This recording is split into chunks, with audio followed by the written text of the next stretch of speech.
Kang Min-jae's knees hit the frozen ground so hard blood soaked through his designer pants. His hands that had pulled triggers without hesitation, trembled against the marble headstone. No, no, no, no. The words ripped from his throat like broken glass. Jung A-ri, beloved daughter, 1995 to 2024. 9 years. He'd spent 9 fucking years building an empire, convincing himself she was better off without him. 9 years of looking over his shoulder, eliminating threats, making sure no one could touch her because she wasn't in his world anymore. Appa? His heart stopped. Actually stopped.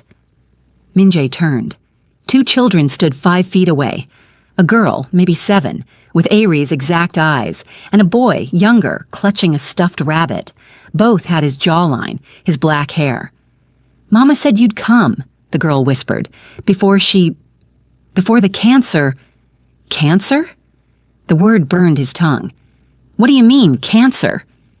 The girl's lip trembled. "She's been sick for 2 years. She kept saying, 'Your Appa will find us, he promised.'" Everything tilted.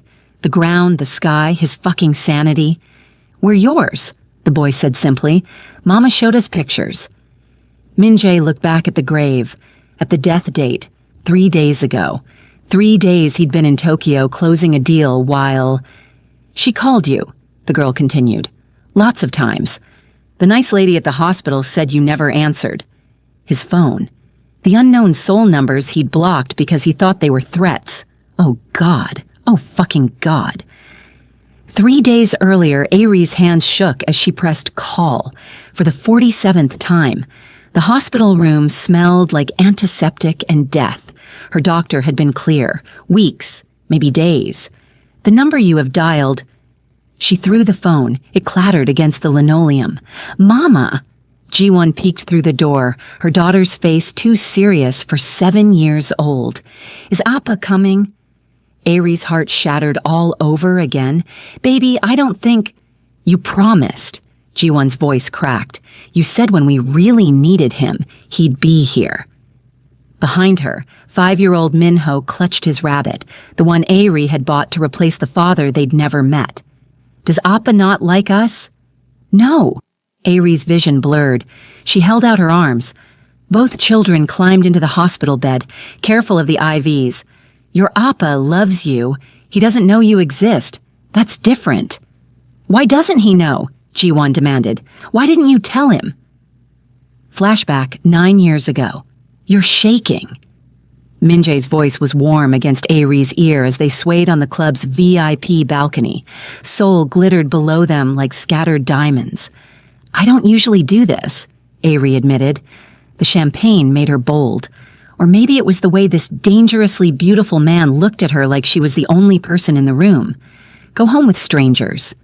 "Good." His thumb traced her jaw. "Because I don't share." She should have asked questions, should have wondered why a man this gorgeous, this clearly wealthy, was interested in a bookstore clerk, should have noticed the gun-shaped bulge under his jacket. But God, the way he kissed her, like she was oxygen and he was drowning. 3 months. That's how long their secret affair lasted. 3 months of stolen nights, expensive hotels, and Min-jae showing up at her bookstore with coffee and that smile that made her forget how to breathe. "Move in with me," he said one morning, still in bed, sunlight cutting across his tattooed chest, dragons and Korean characters she couldn't quite read. "Min-jae, I don't even know what you do for a living." Something flickered in his eyes. Import-export. Bullshit. She sat up, pulling the sheet with her. "I'm not stupid. The men who follow you. The phone calls you take in different rooms. The way you never talk about your family." His jaw tightened. "A-ri, tell me the truth, or I walk." Silence stretched. Finally, "I'm involved in things you don't want to know about. Things that could get you killed just for asking." Her stomach dropped. Are you a criminal?" "I protect my family's interests." His voice went cold. "Professional. And right now, you're a liability. Anyone who knows you're with me becomes a target." "So what? We just end this?" "We have to." But his hands shook as he dressed. If I really loved you, I'd let you go before someone uses you against me. If you loved me? Her voice broke. Min-jae, Don't. He was at the door. Don't make this harder. Forget about me, Irie. Find someone normal, someone who can give you the life you deserve. He left, didn't look back. She spent the next hour crying in that hotel room, spent the following week waiting for him to come back. The pregnancy test came back positive 2 weeks later. Back to hospital, 3 days before. I tried to tell him, Ari whispered to her children, but his number was disconnected, and then I heard he was dangerous, that people around him disappeared. I couldn't risk us? Jiwon's eyes were too understanding. I thought I had time. Tears streamed down Ari's face. I thought I'd beat this, and when you were older, when it was safer, I'd find a way. But the cancer spread so fast, and now... An alarm started beeping. Nurses rushed in. Mama! Minho screamed. I love you, Ari gasped. Find your appa, the bookstore. There's a box. Tell him I never stopped. The alarm became one long, devastating tone. Present at the grave. Min-jae couldn't breathe, couldn't think. These children, his children, stood before him like ghosts of a future he'd murdered 9 years ago. Sir? A woman approached, mid-50s, kind eyes. I'm Mrs. Park. I've been watching the children since Ari passed. You're Kang Min-jae? He nodded, not trusting his voice. Ari left instructions. Somehow she knew you'd come. Mrs. Park handed him an envelope. She made me promise to give you this. His hands shook so violently he nearly dropped it. Inside, a letter, photos, and a key. Min-jae, if you're reading this, I'm gone, and I'm so sorry. Sorry I didn't try harder to find you. Sorry our children grew up without their father. Sorry I was too scared of your world to risk bringing them into it. But I need you to know, leaving you broke me. Every day for 9 years, I loved you.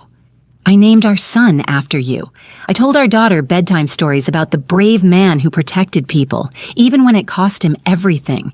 They're good kids. Smart, kind. Jiwon wants to be a writer. Minho loves building things with his hands. They both have your stubbornness and my terrible habit of crying during sad movies. I don't know what you've become. I don't know if you'll even want them. But they're yours, Min-jae, and they deserve to know their father. The key opens my bookstore. In the back room, bottom drawer, there's a box with everything. Their birth certificates, medical records, photos, report cards, everything you missed. I hope you found peace. I hope your world is safer now. I hope you can forgive me. Always yours, Ari Appa. Jiwon's small voice shattered him. Are you crying? He was. Tears he hadn't shed since he was a child poured down his face. This powerful, feared underboss of Seoul's most dangerous crime family was sobbing in a cemetery while his children watched. Come here, he choked out. They hesitated. Then Jiwon took Minho's hand and they walked forward. Min-jae pulled them both into his arms, buried his face in their hair, and broke completely. I'm sorry, he gasped. I'm so fucking sorry. I didn't know. I swear to God I didn't know. Mama said bad words are for emergencies, Minho whispered against his chest. A laugh burst through Min-jae's tears. This is definitely an emergency, kid. Are you really our Appa? Jiwon asked. Yeah. He pulled back, looked at their faces. Ari's eyes, his features. Yeah, I really am. Are you going to leave again? The question stabbed through him. Never, I promise you, never again. Mrs. Park cleared her throat. The children have been staying with me, but my apartment is small. They need stability. Family. They have family. Min-jae stood, a child's hand in each of his. They have me. The Kang estate. Later that night, Min-jae's phone buzzed for the 15th time. His second-in-command, Tae-yang, finally burst through the office doors. Boss, what the hell? You disappeared from Tokyo, missed 3 meetings, and... Tae-yang froze. Why are there children in your office? Jiwon and Minho sat on Min-jae's leather couch, looking impossibly small. Minho had fallen asleep. Jiwon watched everything with those sharp, calculating eyes. "They're mine," Min-jae said simply. "Your what?" "My kids. From 9 years ago. The woman I told you about." Tae-yang's jaw dropped.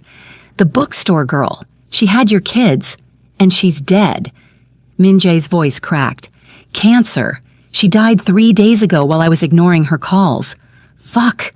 Tae-yang ran his hands through his hair. "Boss, this is... The family's going to lose their minds. Your uncle, the sole branch, everyone's going to see this as weakness. I don't give a damn." "You should." Tae-yang lowered his voice. "The Park Syndicate has been pushing territory. If they find out you have kids now, they'll use them. You know they will." Min-jae looked at his sleeping son, his watchful daughter. "Then we make sure they never find out." "How? You can't just hide 2 whole children. Watch me." 2 weeks later. "Absolutely not," said Sora, bursting into Min-jae's office without knocking. His younger sister, the family's tech expert, pointed an accusing finger. "You do not get to have secret children without telling me." "How did you—" "I'm a hacker, Appa. Did you really think I wouldn't notice the background checks on pediatricians and child psychologists? The enrollment inquiries at international schools?" Sora's expression softened. "Let me meet them." Min-jae hesitated, then nodded. Jiwon and Minho were in the estate's library with their tutor. Well, Minho was supposed to be studying. He was actually building a fort out of encyclopedias. "Aigu!" Sora gasped. "They're beautiful!" Jiwon looked up from her book. "Who are you?" "I'm your Gomo, your aunt." Sora plopped down beside them. "And we're going to be best friends. Do you like shopping? Please say yes. Your Appa dresses like a funeral director." Despite everything, Jiwon smiled. Mama liked bright colors.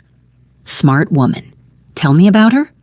While Sora charmed his children, Tae-yang pulled Min-jae aside. "We have a problem. Park Jin-ho knows." Min-jae's blood went cold. "How?" "Someone talked. Maybe the social worker, maybe the cemetery. Does it matter? He's already making moves.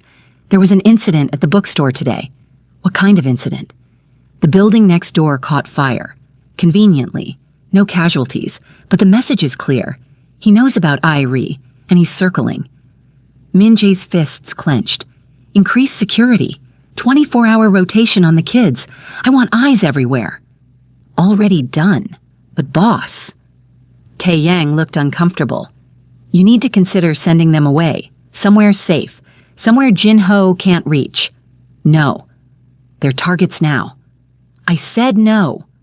Min-jae's shout echoed. In the library, Minho started crying. Jiwon pulled her brother close, both staring at Min-jae with wide, frightened eyes. His heart shattered. "I'm sorry, I didn't mean to yell." But the damage was done. His children looked at him the way people looked at the monster he'd become. 1 week later, Irie's bookstore. Min-jae stood in the empty shop at 2 a.m., surrounded by ghosts. The place still smelled like old books and Irie's jasmine perfume. How was that possible? How could her scent linger when she was gone? The bottom drawer in the back room held everything she'd promised.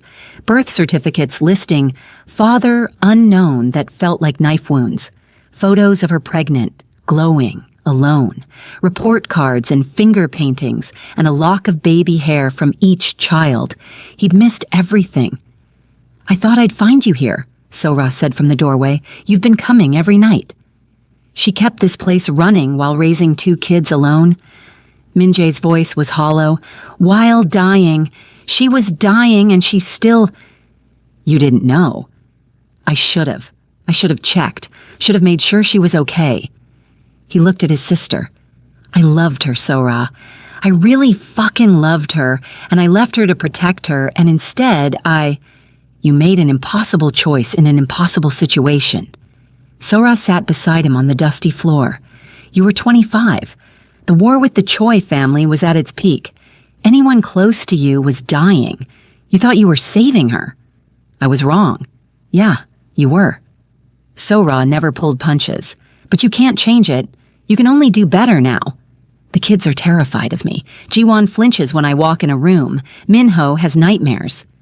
They lost their mother 3 weeks ago and gained a father who lives in a fortress with armed guards. Give them time. Min-jae's phone buzzed. A text from Tae-yang. Code red. Someone tried to breach the east gate. I have to go. He stood. The kids need you more than the syndicate does. The syndicate keeps them alive. But his hands were shaking. If I'm not strong enough, if I show weakness, Jin-ho will strike, and I can't. I can't lose them, too. The estate. Same night, 3 a.m.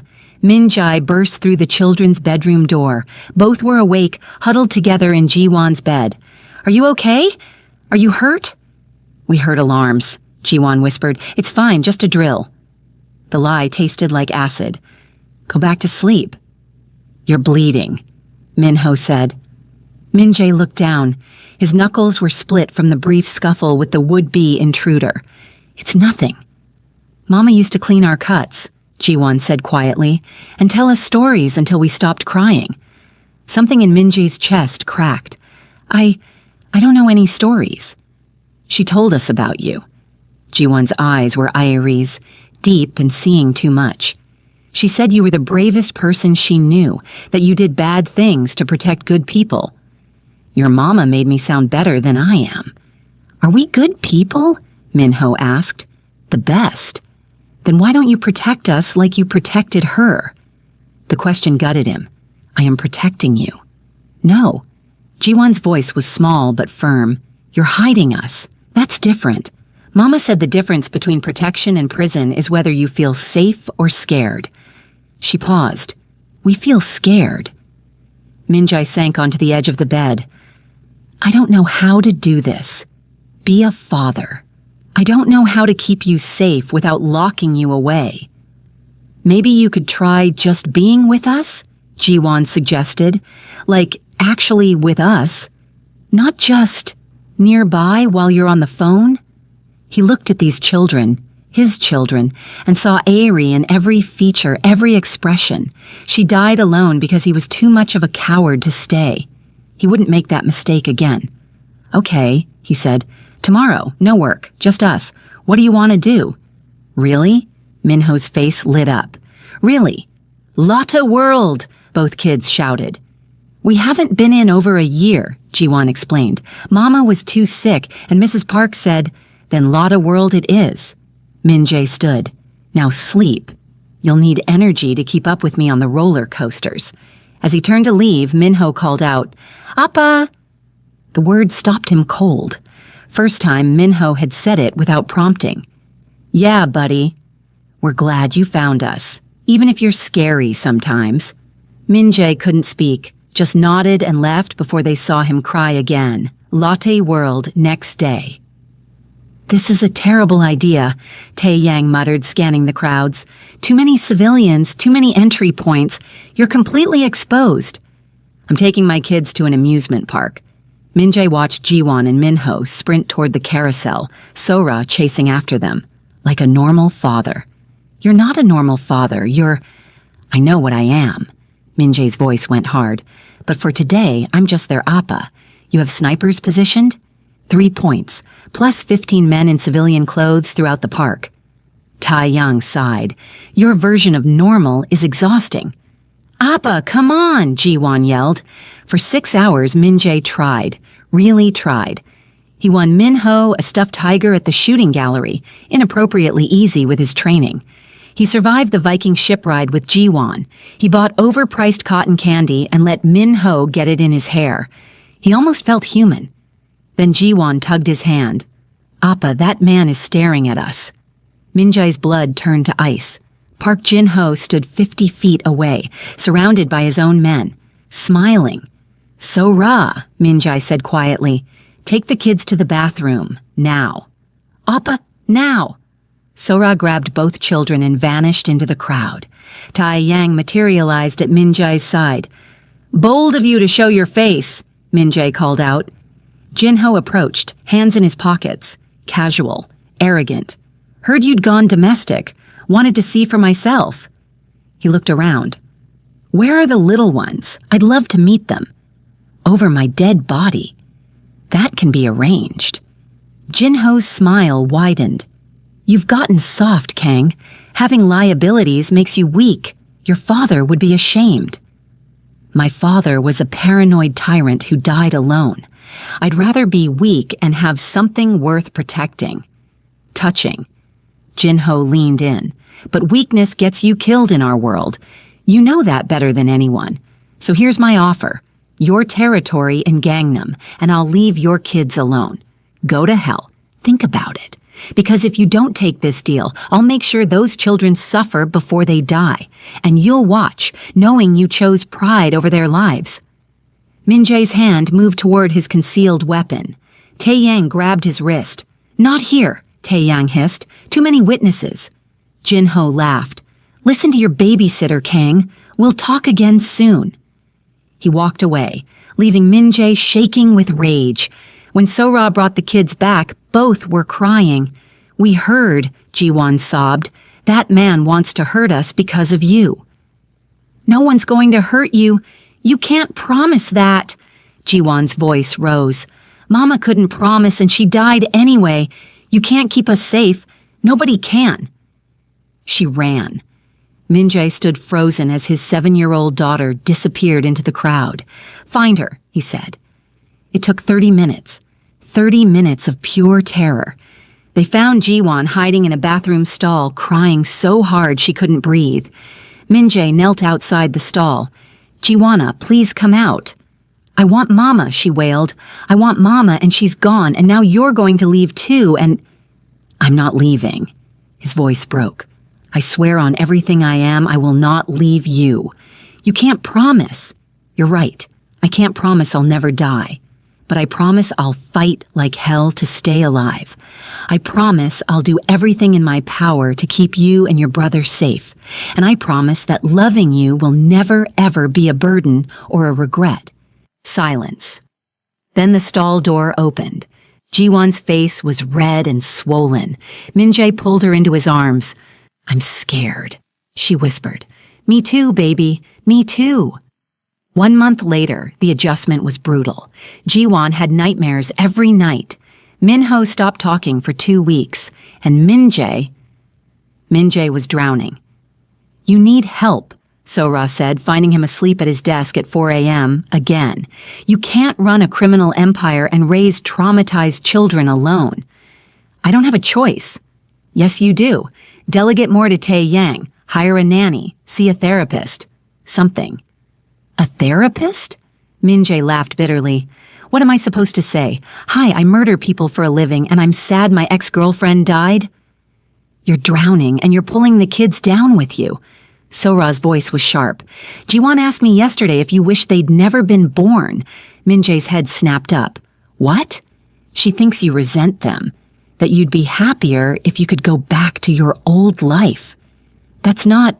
I would never... Then show them. Stop treating fatherhood like another business obligation. Actually, be present. Her words haunted him. The next morning, he canceled all his meetings. He made breakfast, burn it, ordered in.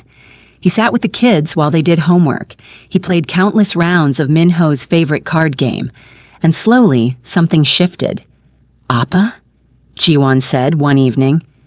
They were reading together in the library. Do you miss Mama? Every day, he admitted. Me too. Sometimes I forget she's gone and I want to tell her something and then I remember. She paused. Does it ever stop hurting? I don't know. I hope it gets easier. I think Mama would be happy you're here now, even if she was sad you weren't before. Min-jae's throat tightened. You think so? She always said you were the one who got away, like in the movies. Ji-won looked up at him. I think she never stopped loving you. I never stopped loving her either. That night, after the kids were asleep, Min-jae returned to the bookstore one last time. He'd been avoiding the decision, but Sora was right. He couldn't move forward while clinging to the past. He packed everything meaningful, photos, letters, the kids' baby clothes Ari had saved. The rest he donated. The building itself he sold, with the condition that it remain a bookstore. Goodbye. He whispered to the empty space, to Ari's ghost. "Thank you for them. Thank you for everything. I'm sorry I wasn't enough." A photo slipped from one of the boxes. Ari, pregnant, laughing at something off camera. She looked so alive, so happy. He took the photo home and put it on the mantel, where his children could see their mother's joy whenever they needed it. 2 months after the cemetery. "I have good news and bad news," Taeyang announced during a strategy meeting. Min-jae looked up from the reports he wasn't actually reading. "Start with good." Jinho's been distracted. New territory dispute with the Busan crew. He hasn't made a move on us in 3 weeks. And the bad?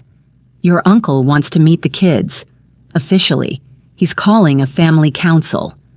Min-jae's stomach dropped. His uncle Kang Dae-sung was the family patriarch. Old school, ruthless. He'd expected Min-jae to marry strategically, produce heirs within the syndicate, not have bastard children with a civilian. When?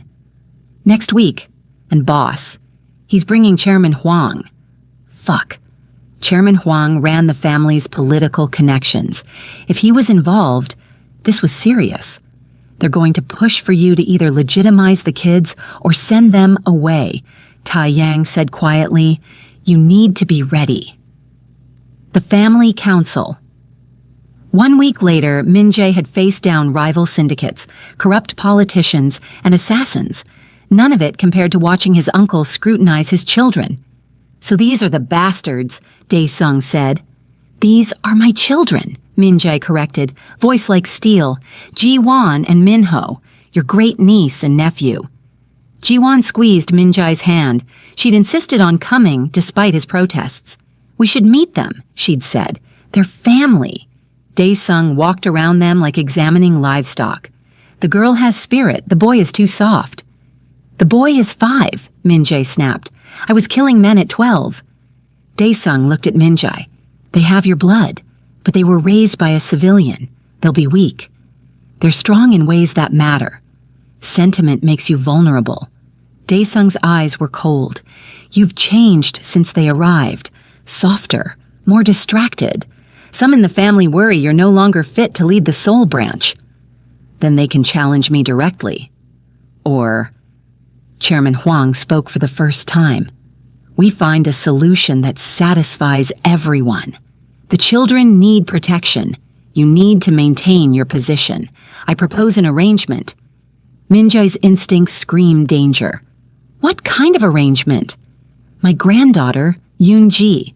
She's 26, educated abroad, and interested in a political career. A marriage would strengthen both our families." Huang smiled. "And provide a mother for your orphaned children." "No. Don't be hasty." "I said no. I'm not marrying someone I don't love for political gain." "Love?" Dae-sung laughed. "You're not a civilian, Min-jae. You don't get to choose love. You chose this life." "I'm done having my choices made for me." Min-jae stood, lifting Min-ho. "Come on, kids. We're leaving." "Walk out that door," Dae-sung said softly, "and there will be consequences." Min-jae looked back. "Then there will be consequences. But my children will never grow up thinking their father chose power over them." He left. His hands were shaking so hard he could barely get the kids into the car. "Are we in trouble?" Ji-won asked. "No, baby, I am. But that's not your problem." "Your uncle was mean," Min-ho said. "I didn't like him." "Yeah, kid, me neither." 3 days later, Min-jae knew something was wrong the moment Taeyang burst into breakfast. "We have a situation." "Not in front of..." "Someone took them," Taeyang interrupted. "So-ra and Chairman Huang's granddaughter, Yoon-ji. They were shopping in Myeongdong. Jinho's men grabbed them off the street." The world stopped. Everything except the pounding of Min-jae's heart. "What?" So-ra's voice was small. "Gomo So-ra?"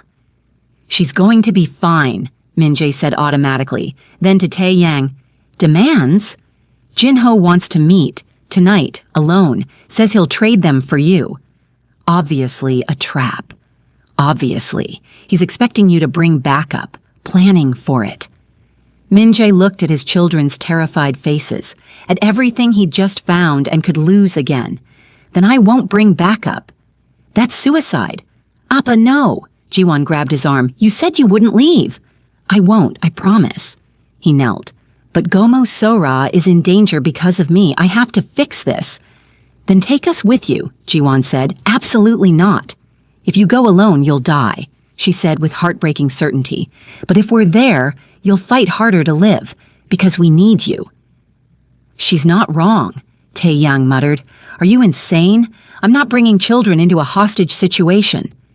You're not bringing children, Jiwon said. You're bringing your daughter who's tired of being protected, like she's made of glass. Her eyes, Aries' eyes, flashed. Mama spent 2 years dying and still fought every day. You don't get to give up after 2 months. Min-jae looked at this fierce, impossible child and saw the woman he'd loved. Fine, he said, but you do exactly what I say. No arguments, no heroics. Deal. The abandoned warehouse, 9 p.m. Jin-ho had chosen his location well. Isolated, multiple exits, easy to defend. Min-jae walked in with Jiwon and Min-ho flanking him, Taeyang 20 feet behind. You actually brought them, Jin-ho laughed. You're even stupider than I thought. Sora and Yoonji were tied to chairs, bloodied but alive. Sora's eyes went wide. Appa, what the hell? Change of plans, Min-jae said. His hand on Jiwon's shoulder trembled. You wanted leverage? Here's mine. My kids are right here.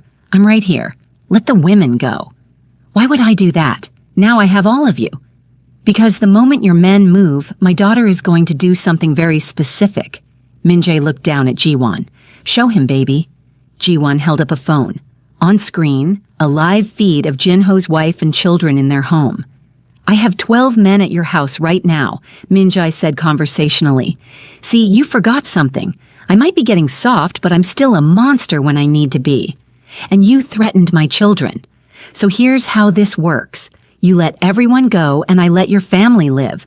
Or we all lose everyone we love tonight. Your choice. Jin-ho's face went purple. You wouldn't dare. I absolutely would. That's the difference between us. You think I won't sacrifice my humanity to protect them. Min-jae's voice dropped. But I already did that once. I let Airi go to keep her safe, and she died anyway. I won't make that mistake twice. Appa, Min-ho whispered. You're scaring me. I know, buddy. I'm sorry. But Min-jae didn't look away from Jin-ho. Clock's ticking. What's it gonna be? This isn't over, Jin-ho snarled. But he signaled his men. Cut them loose. The moment Sora and Yoonji were free, everything exploded. Jin-ho pulled a gun. Min-jae shoved the kids behind him. Shots fired, not from Jin-ho, but from his own men targeting Taeyang. Did you really think I'd let you walk out? Jin-ho screamed, but Min-jae was already moving. Years of training took over. He had Jin-ho disarmed in 3 seconds, on the ground in 5. Run! He yelled at the kids. They didn't. Jiwon grabbed a metal pipe. When one of Jin-ho's men lunged for Min-ho, she swung, connected. The man went down. I said run! We're not leaving you! Jiwon screamed back. Backup arrived. Not Min-jae's, but his uncle's. Dae-sung walked through the warehouse doors like an avenging ghost. Enough, the old man said. One word, and everyone froze. Park Jin-ho, you violated the accords. Targeting blood family is forbidden. His bastards aren't... They are now. Dae-sung looked at Min-jae. I officially recognize Jung Ji-won and Jung Min-ho as members of the Kong family, direct line, under family protection. He paused. And if anyone harms them, they answer to me. Jin-ho paled. Dae-sung's protection was absolute. Now get out of my sight before I forget the accords myself, Dae-sung said. Jin-ho scrambled away. His men followed. In the sudden silence, Min-jae collapsed, just dropped to his knees, pulling both kids into his arms. You could have died, he gasped. You could have, but we didn't, Ji-won said. We're okay. We're all okay. Sora limped over. Your daughter has a mean swing. She gets that from her mother. Min-jae looked at his uncle. Why? Dae-sung's expression was unreadable. Because you were right. Power means nothing without something worth protecting. Your father never understood that, but you do. He turned to leave, then paused. The children should learn self-defense. They clearly have the instinct for it. After he left, Yoon-ji, who'd been silent through everything, started laughing. Well, that was one way to meet the family. Min-jae blinked. Are you okay? Concussion, probably, but I'll live. She looked at So-ra. Your brother is insane. You're just figuring that out? So-ra grinned. I mean, who threatens to murder children? I wouldn't have actually done it, Min-jae interrupted. Everyone stared. Okay, 90% sure I wouldn't have, maybe 75. He rubbed his face. Can we go home now? I need a drink and possibly a therapist. Can we get ice cream? Min-ho asked. After that, we can get a whole goddamn ice cream truck. 2 weeks later. Explain to me again why we're here, So-ra said, adjusting her dress. Because apparently I'm being honored for contributions to charity, Min-jae muttered. It's a money laundering scheme disguised as a gala. So we're all dressed up to watch rich people pretend they're good people? Basically. The charity gala was in a 5-star hotel. Seoul's elite mingled, champagne flowed, and Min-jae wanted to be literally anywhere else. But Chairman Hwang had insisted, and after the warehouse incident, Min-jae owed him. You clean up nice, a woman's voice said. Min-jae turned. Yoon-ji stood there in an elegant gown, looking nothing like the terrified hostage from 2 weeks ago. You're here, he said stupidly. My grandfather insisted. Something about building bridges. She glanced around. Where are the kids? Home. I'm not bringing them to this circus. Smart. She paused. I wanted to thank you for including yourself in the threat. You could have just used me as leverage, but you put your children at risk, too. They put themselves at risk. I'm still trying to figure out how to ground someone for saving your life. Yoon-ji laughed. Actually laughed. Your daughter is fierce. She's her mother's daughter. Something flickered in Yoon-ji's expression. The woman in the photos, in your office. Ari, she died 3 months ago. I'm sorry, Yoon-ji hesitated. My grandfather wants us to consider his proposal, the marriage arrangement. I already said no. I know, but she looked at him directly. What if it wasn't a real marriage? What if it was just an arrangement? You need political protection for your kids. I need social legitimacy for my career. We could help each other without any romantic expectations. You'd really do that? I've already been kidnapped because of your family drama. Might as well get something out of it. She smiled. Besides, your kids are growing on me, and your sister is hilarious. This is insane. Most things in your life seem to be. Min-jae studied her. Yoon-ji was smart, capable, and surprisingly unfazed by his world. And she was right. An alliance could protect everyone. Let me think about it, he said finally. Before Yoon-ji could respond, Tae-yang appeared. Boss, we have a situation. Why do you keep saying that? Because situations keep happening. There's someone at the estate. She says she knows Ari. The estate, 11 p.m. The woman waiting in Min-jae's office was in her 60s, elegant with kind eyes. She stood when he entered. Kang Min-jae, she asked. Who are you? My name is Jung Hye-jin. I'm Ari's mother. The floor tilted. Her mother? She told me about you, right before she died. Hye-jin's voice wavered. She made me promise to find you, to tell you the truth. What truth? Ari didn't have cancer, not initially. Min-jae's blood ran cold. What? 2 years ago, she was diagnosed with a brain tumor, treatable if caught early. But treatment was expensive, and she had 2 children to feed. She delayed it. Hye-jin's eyes filled with tears. By the time she finally went back, it had spread, become cancer, stage 4. Why didn't she ask for help? Why didn't she? Because she was terrified. Terrified of your world. Terrified of putting the children in danger. She thought she could handle it alone. Hye-jin pulled out a letter. This is the full version. She wrote it the night before she died, but was too weak to send it. Minji took it with shaking hands. Minji, if you're reading the full version, my mother found you. Good. She'll tell you what I couldn't. I was scared. Not just of dying, but of you. Not because you're dangerous, because you made me feel safe, and that terrified me. I built this life, this identity as a single mother who needed no one. Admitting I needed you felt like weakness. But the truth is, I needed you. Every day. Every moment. Raising our children was the greatest joy of my life. But God, it was lonely. I wanted to call you so many times when Jiwon took her first steps, when Minho said his first word, when I was up at 3 a.m. with a sick kid and no idea what to do. I wanted you there. All of it. By the time I was ready to swallow my pride and find you, I was already dying. And I couldn't burden you with that. Couldn't make you watch another person you love waste away.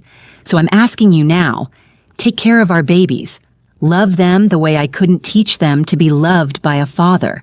Show them that strength isn't about being alone. It's about choosing the people worth being vulnerable for.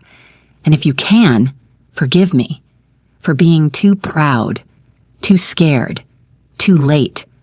I'll love you forever. Eri Minjai couldn't breathe, couldn't think. She was alone because she chose to be. She was alone because she was terrified of giving you another responsibility, Hyejin corrected gently. Eri spent her whole life taking care of others. She didn't know how to let someone take care of her. I would have. His voice cracked. I would have dropped everything, given up everything. I know, she knew. That's why she didn't ask. She thought she was protecting you from having to choose between your life and hers. That wasn't her choice to make. No, it wasn't. Hyejin stepped forward. But you have a choice now. You can be angry at her for it. Or you can honor her memory by being the father she believed you could be. Minjae looked at the letter, at this woman who'd lost her daughter. Why didn't you reach out sooner? I didn't know about you until the end. Eri was private. She kept you a secret from everyone, even me. Hyejin's smile was sad. But in those final days, she talked about you constantly, about the man she'd loved and lost. She made me promise to find you, to tell you that she never stopped loving you. I never stopped either, Minjae whispered. Then don't waste the gift she gave you. Those children are pieces of her. Love them the way you loved her, out loud, without fear. After Hyejin left, Minjae went to the children's room. Both were asleep. He sat between their beds and read Eri's letter again and again. I'm sorry, he whispered. I'm sorry I wasn't there. I'm sorry you were alone. I'm sorry I didn't fight harder to find you. Appa? Jiwon sat up. Why are you crying? I met your Halmione tonight, your mama's mother. Really? Jiwon scrambled out of bed. What did she say? That your mama loved you more than anything, and that she loved me too, even though she never told me. We knew that, Jiwon said simply. Mama talked about you all the time. She said you were her one great love, like in the dramas. She was mine too. Jiwon climbed into his lap, too big for it, but not caring. Are you still sad? Yeah, I think I'll be sad for a long time, but I'm also grateful. Because she gave me you two, and that's the best gift anyone could ever give me. Minho woke up. Why is everyone talking? Come here, buddy. Minjae pulled him close. I just want to tell you both something. I know I'm not perfect. I know this life is scary and complicated, but I promise you, I will spend every day trying to be the father your mama believed I could be. You're already pretty good, Minho said sleepily. Yeah, Jiwon agreed. You're scary sometimes, and you work too much, and you can't cook. But you're our Appa, and we love you. Minjae held his children and cried. For Eri, for lost time, for everything they'd never have, but also for everything they did. 6 months later. Appa, you're gonna be late! Jiwon yelled. Minjae adjusted his tie in the mirror. Today was the official announcement of his engagement to Yoonji. A political arrangement, yes, but one he'd come to appreciate. Yoonji was kind to the kids, sharp in business, and asked nothing of him emotionally. It was practical. "How do I look?" he asked.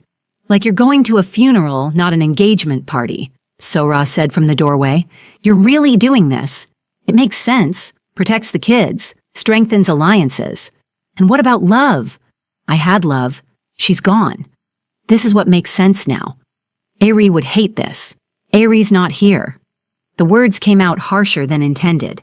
"I'm doing what I have to do." The party was lavish. Everyone who mattered in Seoul's underworld and elite society attended. Min-jae stood beside Yoonji, smiled for photos, and felt absolutely nothing. Then Ji-won tugged his sleeve. "Appa, can we go to the cemetery tomorrow?" "The cemetery? It's Mama's birthday. We always visited on her birthday." Min-jae's chest tightened. "Of course. We'll go first thing in the morning." The cemetery. Next day, Ji-won and Min-ho laid flowers on Aerie's grave. Min-jae stood back, watching. "Hi, Mama," Ji-won said. "We miss you. Appa's here, too. He takes care of us now. You'd like that." "I got a new rabbit," Min-ho added. "The old one got lost, but Appa won it for me at the arcade." They talked to her like she was still alive, told her about school, about Sora teaching them taekwondo, about how Min-jae had burned dinner 3 times last week. Finally, they ran off to play in a nearby section, leaving Min-jae alone. He knelt at the grave. "Hey, baby, it's been a while since I came alone." He touched the cold marble. "I'm getting married, not for love, just for stability. For the kids. I thought you should know." Silence. "I wish you were here," he whispered. "I wish I could ask if I'm doing this right. If you'd be proud or angry or disappointed. I wish I could hear your voice one more time." His phone buzzed, a voicemail from an unknown number. He almost ignored it, then saw the timestamp. It was from 8 months ago, from before Aerie died. With shaking hands, he played it. "Min-jae?" Aerie's voice, weak but unmistakable. "I know you won't answer. You never do. But I'm in the hospital, and I don't have much time, and I need you to know..." Her breath hitched. "I love you. I've always loved you. And our children. God, they're so beautiful. Ji-won has your stubbornness. Min-ho has your kindness. I wish you could meet them. I wish I'd been brave enough to tell you sooner." A long pause. "I'm sorry I wasn't enough. I'm sorry I couldn't be the woman you needed me to be. But please, if you ever find them, love them enough for both of us. And maybe forgive me?" Her voice broke. "I have to go. The nurse is here. I love you. I'll always love you. Goodbye, Min-jae." The message ended. Min-jae played it again and again. Tears streamed down his face. "You were enough," he choked out. "You were always enough. I'm the one who wasn't. I'm the one who left. I'm the one who..." "Appa?" Ji-won was back. "Are you okay?" He pulled her close. "I just heard your mama's voice. She left me a message before she died." "What did she say?" "That she loved us. All of us." Ji-won hugged him tighter. "Then she'd want you to be happy. Really happy. Not just safe or practical." "What if I don't know how to be happy without her?" "Then you learn. That's what Mama would want." Min-jae looked at his daughter, this impossibly wise child, and something inside him shifted. "That evening, we need to talk," Min-jae said to Yoonji. They were in his office. She looked up from her tablet, concerned. "Is everything okay?" "I can't marry you." She blinked. "What?" "Not because you're not amazing. You are. But I'm still in love with a ghost. And that's not fair to you. You deserve someone who can actually love you back." "Min-jae, I thought I could do this. Thought I could be practical. But my daughter reminded me today that Aerie would want me to actually live, not just survive." He managed a smile. "You'll find someone who deserves you. I'm just not him." Yoonji was quiet for a long moment. Then she laughed. "Thank God. What?" "I've been trying to figure out how to break off the engagement for 2 weeks." She grinned. "There's someone else. Someone I met at one of Sora's events." "You're kidding." "His name is Daniel. He's a prosecutor. Completely inappropriate for my family's plans. But he makes me laugh, and he doesn't care that I come with criminal connections. So we're both idiots? Completely. Yoonji stood. But at least we're honest idiots now. Friends? Friends. She left. Minjae sat alone in his office, feeling lighter than he had in months. Knock, knock, Sora said. Heard you called off the engagement. News travels fast. I'm your sister. I know everything. She sat across from him. So what now? Now I focus on the kids, on building something real, not just safe. Airi would be proud. I hope so. God, I hope so. 1 year later, the new bookstore opened on a sunny Saturday. Not a replacement for Airi's original. Nothing could replace that. But a tribute. A space filled with light and stories and hope. Young Airi Memorial Library and Bookstore, the sign read. Minjae stood outside with both kids, Sora, Taeyang, and even his uncle. Mama would love this, Jiwon whispered. She would, Minjae agreed. Inside the back wall was a memorial, photos of Airi, her favorite quotes, a plaque that read, "In memory of Jung Airi, who believed in love even when it hurt. May we all be so brave." The store would be run by a trust with proceeds going to cancer research and single-parent support. Airi's mother, Hee-jin, would manage it. To new beginnings, Taeyang said, raising a coffee cup. To remembering the past, Sora added. To Mama, Jiwon said. To Mama, they all echoed. Minjae looked at his children, taller now, more confident. Jiwon was writing stories. Minho was designing buildings